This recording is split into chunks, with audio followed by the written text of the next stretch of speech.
Presyo ng isda sa pamilihan tumaas na. Maraming Katoliko kasi ang umiiwas sa pagkain ng karne ngayong mahal na araw. Balitang hatid ni Von Aquino.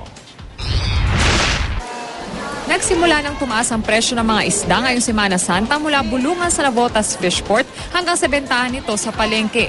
Ang galunggong na sinasabing pinakamabenta tuwing mahal na araw.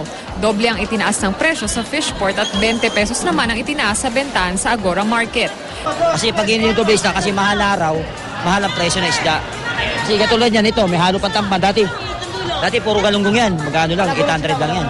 Ngayon magkano, 17, 18. Pero ang tilapia, mas mababa daw ang presyo sa Fishport, ngunit tumaas pagdating sa bentahan sa palengke. Mula sa normal na presyo nitong 70 to 80 pesos kada kilo, nasa 90 hanggang 100 pesos na ito.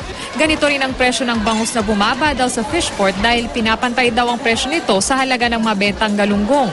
Pero kung bumaba ang presyo nito sa Fishport sa halagang 3,600 kada banyera, tumaas naman ang presyo nito sa palengke. Mula 100 to 120 pesos per kilo, nasa 140 to 150 pesos kada kilo na ngayon. Pagkamura ang galunggong, lahat apektado, lahat ng klase ng isda. Tumaas din ang presyo ng tulingan sa Fishport sa halagang 3,200 kada banyera. Ang tulyasan, 4,100 pesos kada banyera. Ang hasa-hasa, 2,000 kada banyera. Ang bisugo, nasa 1,300 kada banyera.